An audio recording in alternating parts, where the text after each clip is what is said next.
한국 인터넷에는 다양한 공포 이야기가 많이 떠돌고 있습니다. 여기서는 한국에서 흔히 볼 수 있는 공포 이야기의 한 예시를 아주 길게 풀어볼게요. 이 이야기는 순전히 창작물이며 실화를 바탕으로 하지 않았음을 알려드립니다. 어느 한적한 시골 마을, 김영수는 그의 할머니 댁에 방문하게 되었다. 영수의 할머니 댁은 산 중턱에 위치해 있었고 마을 사람들은 그 주변에 오랫동안 거주해온 이들이었다. 영수는 오랜만에 할머니를 뵈러 가는 길이라 기대에 부풀어 있었다. 할머니는 그를 아주 반갑게 맞아주셨고 따뜻한 밥과 된장찌개를 대접해 주셨다. 저녁 식사를 마치고 할머니는 소파에 앉아 휴식을 취하셨고 영수는 마을 주변을 산책하기로 했다.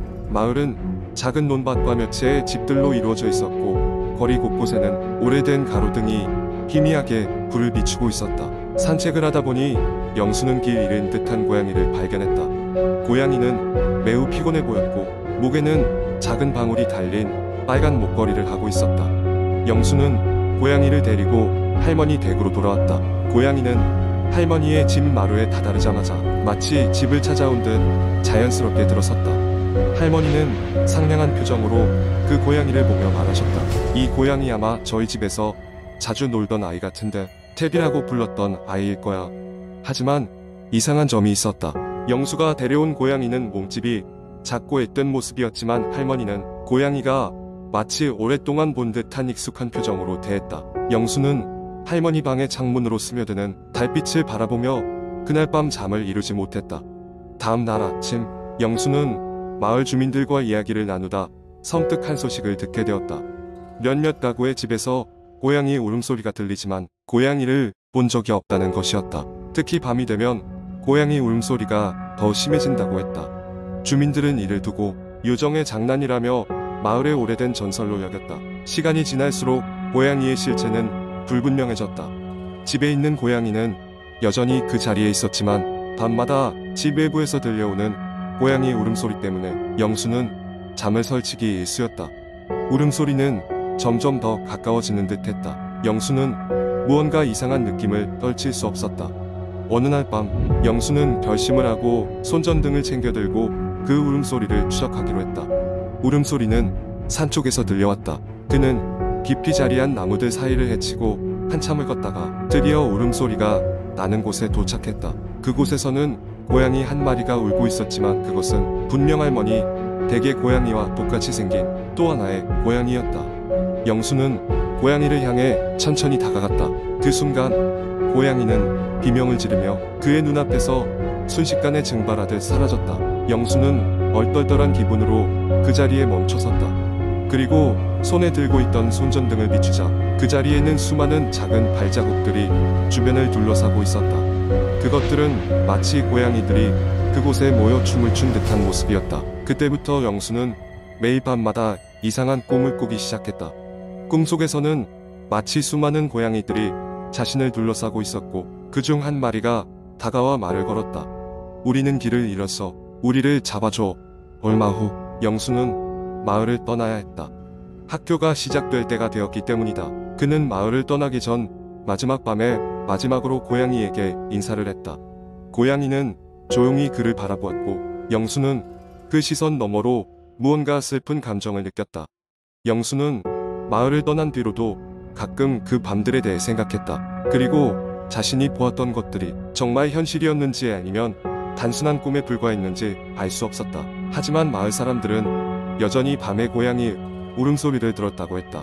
이전의 고양이들이 떠도는 그 마을은 여전히 저마다의 비밀을 간직한 채로 남아있었다. 그리고 그들은 여전히 마을 어딘가에서 길을 찾고 있었을지도 모른다. 불가사의한 밤하늘 아래서 고양이들이 뛰어노는 그곳은 여전히 사람들이 발길을 멈추게 하는 장소로 남아있었다. 두 번째 이야기. 어느 조용한 시골 마을에 민수라는 청년이 살고 있었다. 그는 항상 도시로 나가 대기업에서 일하고 싶은 꿈을 꾸며 하루하루를 보내고 있었다. 어느 날 민수는 주변에서 들려오는 이상한 소문에 대해 알게 되었다. 마을 근처에 산 중턱에 오래된 고택이 하나 있는데 그 집에서 밤이 되면 이상한 소리가 들린다는 것이었다. 사람들은 그 집에 귀신이 산다고 수군거렸지만 민수는 그런 이야기를 믿지 않았다. 궁금증이 생긴 민수는 조용히 그 그 산을 찾아가 보기로 했다. 그는 주말을 맞아 캠핑 장비를 챙기고 홀로 그 집을 탐방하기로 했다. 도착한 고택의 모습은 소문대로 으스스했다. 낡은 나무 무작은 삐걱거렸고 집 주위에는 잡초가 무성했다. 민수는 약간 불안한 마음을 억누르며 집 안으로 들어갔다. 집 안은 시간이 멈춘 듯했다. 먼지가 쌓인 가구들과 금이 간 벽지 그리고 바람이 불 때마다 울리는 창문 소리 때문에 분위기는 더욱 무서워졌다. 민수는 조심히 집 안을 둘러보기 시작했다. 거실에는 오래된 사진들이 걸려 있었는데 그는 어떤 사진 하나에서 눈을 떼지 못했다. 사진 속에는 행복해 보이는 한 가족이 있었는데 그중 한 아이의 눈이 이상하게도 자신을 바라보는 것처럼 느껴졌다. 민수는 이내 진열장을 뒤져 작은 일기를 발견했다. 일기에는 이 집에 살았던 소녀의 이야기들이 적혀 있었다. 그녀는 부모님이 매일 밤마다 악몽을 꾼다고 써놓았다. 거기엔 나중에는 점점 더 자주 가위에 눌려 밤마다 끔찍한 환영을 보게 되었다는 이야기도 있었다. 그녀의 부모님은 소녀를 보호하기 위해 노력했지만 결국 어느 날 모두 증발하듯 사라진 것 같았다. 민수는 더 많은 것을 알아내고 싶어 일기를 읽기 시작했다. 그는 점점 일기의 후반부로 갈수록 페이지가 빠르게 수척해짐을 느꼈다. 마지막 페이지에는 급히 휘갈긴 글씨로 다시 돌아오지 않도록 조심해야 해 라는 문구가 적혀 있었다. 그때 갑자기 창밖에서 바람 소리가 크게 들리고 집안의 전원이 갑자기 나가버렸다. 깜짝 놀란 민수는 휴대전화의 불빛에 의존해 주변을 살폈다. 그런데 그 순간 거실 한가운데에서 희미한 실루엣이 보였다. 그것은 어린 소녀의 모습 같았지만 얼굴은 이상하게 어두워서 볼 수 없었다. 민수는 애써 침착함을 유지하려 했지만 소녀에게서 발산되는 설명할 수 없는 차가움과 기이한 기운에 몸이 굳어버렸다. 그러자 소녀는 조금씩 그에게 다가오기 시작했고 민수는 뒤로 물러설 수밖에 없었다. 그러다 엄청난 긴장감 속에서 문득 소녀가 움직이기를 멈췄고 낮고 가늘게 들려오는 소리로 조심해 그들이 온다 라고 속삭였다. 그 순간 민수의 손목시계가 갑자기 울리기 시작하고 경고음 같은 소리가 집안에 가득 퍼졌다.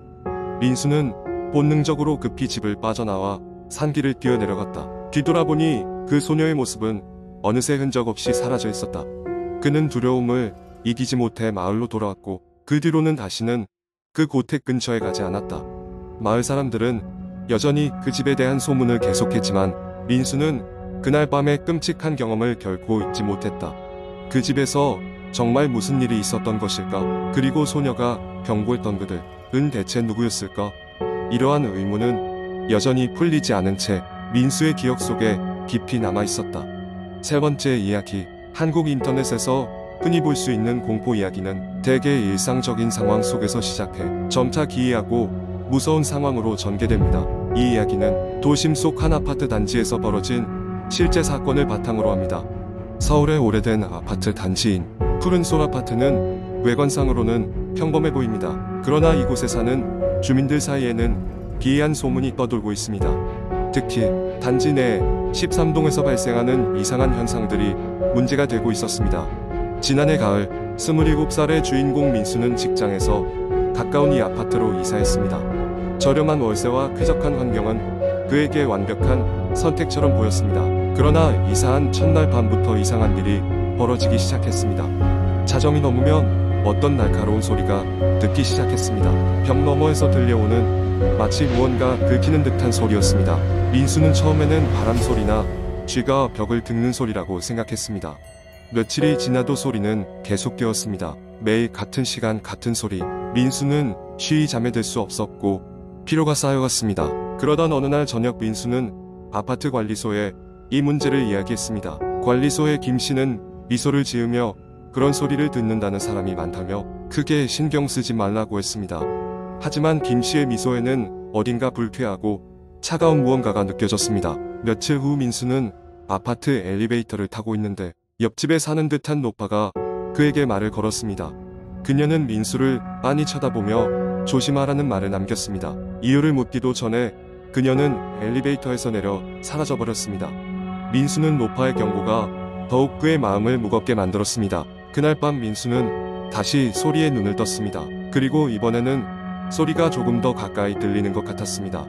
그는 용기를 내어 소리의 근원지를 찾아야겠다고 생각했습니다. 손전등을 들고 거실 한쪽 벽을 톡톡 두드리던 중 그는 자신의 손에 이상한 점성을 느꼈습니다. 손전등을 비춰보니 벽지 틈에서 검고 끈적한 액체가 새어나오고 있었습니다. 공포에 질린 그는 신속히 관리소에 연락했고 얼마 지나지 않아 경비원이 그의 집으로 찾아왔습니다.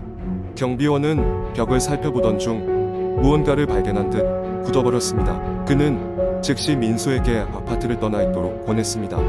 나중에 알게 된 사실은 아파트의 그곳에서 과거에 비극적인 사건이 있었으며 그 사건이 일어난 방은 항상 닫힌 채로 유지되었다는 것이었습니다. 그 방의 벽에서 난 소리는 그 사건의 희생자가 벽을 긁던 소리와 비슷하다고 했습니다. 민수는 즉시 아파트를 떠났고 며칠 동안 친구 집에서 머물렀습니다. 그 후로도 여러 차례 아파트 관리소에 문의했으나 그들은 매번 문제없다는 대답만 반복했습니다. 하지만 민수는 그 아파트로 다시 돌아가지 않았습니다. 몇 달 후 푸른 솔 아파트는 이유도 없이 철거되었고 그곳에 새로운 고층 아파트가 들어섰습니다.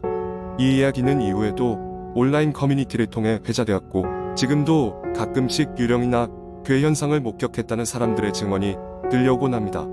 민수의 경험은 아마 영원히 미스터리로 남을 것입니다.